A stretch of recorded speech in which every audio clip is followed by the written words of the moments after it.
에스겔 48장에 거의 한 2, 3년 한 것 같은데 에스겔 마지막 하겠습니다. 에스겔 48장 30절. 그 성읍의 출입구는 이러하니라. 북쪽의 너비가 4,500척이라. 그 성읍의 문들은 이스라엘 지파들의 이름을 따를 것인데 북쪽으로 문이 셋이라. 하나는 르우벤 문이요, 하나는 유다 문이요, 하나는 레위 문이며, 동쪽의 너비는 4,500척이니 또한 문이 셋이라. 하나는 요셉 문이요, 하나는 베냐민 문이요, 하나는 단 문이며, 남쪽의 너비는 4,500척이니 또한 문이 셋이라. 하나는 시므온 문이요, 하나는 이사갈 문이요, 하나는 스불론 문이며, 서쪽도 4,500척이니 또한 문이 셋이라. 하나는 갓 문이요, 하나는 아셀 문이요, 하나는 납달리 문이며, 그 사방의 합계는 18,000척이라. 그날 후로는 그 성읍의 이름을 여호와 삼마라 하리라. 아멘. 에스겔의 마지막은 그 성읍의 이름을 여호와 삼마라 하겠다는 겁니다. 그 성읍의 이름은 여호와 삼마. 여호와의 삼마의 뜻은 여호와께서 거기에 계신다라고 하는 뜻이죠. 뭐 이게 지난주에 그림 두 개 어떤 혹시 있나 한번 한번 올려보실래요? 아무튼 그 4,500씩 그 정방형의 정사각형의 그 속된 성읍이라고 하잖아요. 그 속된 성읍 중앙에 성이 있고 그 성의 이름이 여호와 삼마입니다. 오늘 말하고 있는 이 속된 성읍에 들어있는 요 성읍의 이름이 여호와 삼마인데 이 성읍은 성전과는 다르죠, 그죠? 에스겔에서는 그 레위인의 땅, 다음 제사장의 땅, 성소, 성전, 그러면 아래쪽에 속된 땅이 있고 속된 땅의 핵심 중앙에 이 성읍이 있는 거죠. 그 성읍의 이름이 여호와 삼마라고 하는 거예요. 자, 대충 이제 뭐 아실 것 같은데, 근데 이 성읍 자체는 그 중앙의 어떤 성에는 몇 개의 문이 있습니까? 동서남북 사방에 각 방면마다 세 개씩 해서 12개의 문이 있죠. 동쪽에 3개, 서쪽에 3개 이런 식으로 해서 동서남북 사방에 각 3개씩의 문이 있습니다. 꼭 3개씩의 문이 다 어때요? 다 지파들의 이름들이 거기에 써져 있죠. 그렇게 되는 겁니다. 그러니까 에스겔서를 이제 정리를 끝내면서 에스겔 자체는 가나안 땅에서 이미 이스라엘이 망한 다음이잖아요. 이스라엘은 망했고 성전은 다 파괴되었고, 이제 이스라엘은 망했고 성전도 파괴되었고 이제 몽땅 바벨론 땅에 포로로 끌려와 있잖아요. 바벨론 포로로 끌려와 있는 그 바벨론 땅에서 선지자 에스겔이 봤던 환상의 내용들이 에스겔에 나와 있단 말이죠. 그러니까 이미 여기서 나와 있는 성전과 이 성이라고 하는 것은 이 에스겔의 환상 가운데 하나님이 보여주신 거고, 이 에스겔이 봤던 이 성전과 성이라고 하는 것은 장차 세워질 진짜 이스라엘의 어떤 성전과 성을 말하는 거잖아요. 그러니까 우리가 알다시피 이스라엘은 왜 망했습니까? 이스라엘은 이제 범죄로 망했는데 그 이스라엘의 범죄로 망했던 이스라엘 자체는 그 망함으로 말미암아서 뭐가 드러났냐면 이스라엘이 진짜 이스라엘이 아니고 그 모형이라는 사실이 드러났다고 하는 거죠. 죄로 인해 망했다라고 하는 것은 이스라엘이 하나의 모형이었다. 그러니까 모형이기 때문에 어때요? 그 껍질로 된 그 모형으로 된 이스라엘을 깨뜨리고 거기서 진짜 이스라엘이 나오게 되는데, 진짜 이스라엘이 그 나오는 그 모든 형상을 에스겔서가 지금 말해놓고 있는 겁니다. 혹시 보신 적 있나요? 그 여름에 매미가 허물을 벗고 날아갔잖아요. 그 나무에 그 매미가 벗어놓고 가는 그 껍질이 남아있는 거 혹시 본 적 있죠? 그 마치 그 매미 나무에 껍질만 남겨놓고 날아갔던 매미처럼 그 껍질이 이미 멸망한 이스라엘이라면 그 껍질을 벗고 싹 기어 날아갔던 그 매미, 그 날아갔던 그 매미의 형상을 말할 때 에스겔서에 나와 있는 성전과 이스라엘 나라 또 성읍 이렇게 볼 수가 있는 겁니다. 근데 이제 껍질을 벗고 날아간 그 매미도 실체는 아니에요. 실체는 누구냐면 에스겔서에서 말하고 있는 앞으로 오실 다윗의 이름으로 오실 그 진짜 왕이 앞으로 오실 참된 메시아라는 사실을 보여주고 있는 겁니다. 그러니까 지금 에스겔도 매미의 그 껍질을 벗고 날아오른 그 매미의 형상을 보면서 아, 저것이 진짜 이스라엘이고 저것이 진짜 성전이구나라는 사실을 보고 지금 다 써놓고 있다고 하는 거예요. 그러니까 좀 더 이제 좀 세밀한 어떤 묘사들이 많이 있는 겁니다. 그래서 오늘 말씀 가운데 보면은 여기 이제 그러면 이렇게 이스라엘이 망했다고 치면 그럼 진짜 이스라엘은 어떻게 오느냐? 잠깐 말씀 알아볼게요. 에스겔에서 말씀 보면 에스겔 37장 봤던 것인데 에스겔 37장 24절 말씀 보면 37장 24절 내 종 다윗이 그들의 왕이 되리니 그들 모두에게 한 목자가 있을 것이라 그들이 내 규례를 준수하고 내 율례를 지켜 행하며 같이 볼까요? 내가 내 종 야곱에게 준 땅 곧 그의 조상들이 거주하던 땅에 그들이 거주하되 그들과 그들의 자자손손이 영원히 거기에 거주할 것이요 내 종 다윗이 영원히 그들의 왕이 되리라. 여기서 보면 내 종 다윗이 영원히 영원한 왕 된다는 말이 나오고 있잖아요. 그러니까 지금 이미 이스라엘은 망했고 또 다윗은 이미 어때요? 다윗은 옛날에 이미 죽었어요. 다윗은 이미 이스라엘은 망했고 다윗은 이스라엘 첫 번째 거의 초대 왕인데 사울 다음 왕인데 2대 왕인데 말이죠. 그러니까 이미 다윗은 죽어버렸는데 또 말씀하시기를 내 종 다윗이 왕 된다 그러니까 이 죽었는데 무슨 또 왕이 된 다윗이 그래서 어때요? 그 다윗도 모형이었고 그 다윗의 실체이심 다윗의 이름으로 오실 다윗의 후손으로 오실 그 어떤 메시아가 참된 왕으로 온다는 사실을 말해주고 있는 겁니다. 그러니까 역사적인 다윗을 놓고 보면 어때요? 이미 에스겔 시대의 다윗은 이미 죽어서 땅속에 들어가 있단 말이죠. 근데 무슨 또 다윗이 왕 된다는 말을 하냐 말이죠. 그러니까 역사적인 관점으로는 성경이 해석이 돼야 안 돼요? 이거 안 되는 거예요. 우리는 인생을 살아갈 때 역사적인 나를 벗어날 수 없잖아요. 이 21세기에 지구의 한 모퉁이에 살고 있는 이 나를 우리는 빠져나올 수 없어요.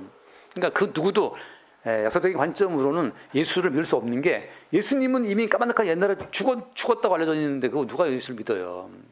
그러니까 지금 불교가 왜 득세하냐면 불교는 모든 만물의 중심을 자기로 보기 때문에 내가 없으면 우주도 없고 내가 없으면 신도 없다. 그게 불교에서 말하는 거잖아요. 그러니까 내가 있음으로 다 있다고 생각하는 거니까 그게 불교인데 성경 오히려 말하기를 네 존재가 있기 이전에 네가 무슨 선이나 악을 행하기 이전에 이미 너를 택하시고 너를 사랑하는 어떤 분이 있다라고 말하고 있잖아요. 그러니까 이 성경에서는 역사 이전에 어떤 계시의 세계를 말하고 있기 때문에 역사를 사는 내 입장에서 성경을 해석이 안 되는 겁니다. 그래서 그러니까 지금 에스겔서에 부분 나오지만 내 종 다윗을 왕 세우겠다. 이걸 보는 또 사람들이 봤을 때 다윗은 옛날에 죽었는데 무슨 왕이 된단 말이지라고 생각하는 거잖아요. 근데 이것을 예컨대 로마서 잠깐 봐요. 로마서 안 줬어요. 선생님에 로마서 1장을 보면 로마서 1장을 잠깐 보게 되면 로마서 1장 3절을 보면 로마서 1장 3절에 그의 아들에 관하여 말하면 육신으로는 다윗의 혈통에서 나셨고라고 되어 있어요. 그러니까 예수 그리스도 하나님의 아들이라고 하는 그분이 육신으로는 다윗의 혈통에서 나셨다 그런 표현을 쓴단 말이죠. 그러니까 모형으로서의 다윗의 혈통 가운데 예수님이 오신 거예요. 다시 말하면 말씀이 육신이 되어 우리 가운데 오실 때 그때 어떤 혈통을 따라 올 것이냐가 이걸 이제 말씀하고 있는 겁니다. 어차피 예수님은 말씀이 육신이 되어 우리 가운데 오실 때인데 그때 어떤 육신의 혈통을 입고 오시느냐를 말하고 있는 거죠. 그게 누구였어요? 그게 다윗이라고 하는 다윗이. 왜 다윗이냐? 제가 잠시 말씀드리겠습니다. 왜 다윗의 혈통이냐라고 하는 거죠. 그걸 지금 이제 그 사실을 알지 못하면 또 에스겔서를 풀지 못해요. 왜 말씀이 육신이 되어 우리 가운데 오실 때는 하필 왜 다윗 혈통으로 오시느냐라고 하는 거죠. 그건 뭐 때문이에요? 다윗이라고 하는 그 왕을 통해서 하나님이 특별히 증거해 둔 어떤 특별한 어떤 그 계시가 있어요. 그 계시 때문에 예수님께서 다윗의 혈통으로 오셨다고 하는 거예요. 그게 바로 뭐냐 하면 그게 이런 겁니다. 먼저 한번 볼게요. 먼저 보면은 계시록을 보면 요한계시록 21장을 봅시다. 요한계시록 21장 21절. 요한계시록 21장 21절을 보면 거기에 이 거룩한 성 예루살렘 성을 묘사할 때 그 문짝 재료가 나와 있어요. 한번 같이 볼게요. 21장 21절. 그 12문은 12진주니 각 문마다 한 개의 진주로 되어 있고 성의 길은 맑은 유리 같은 정금이더라.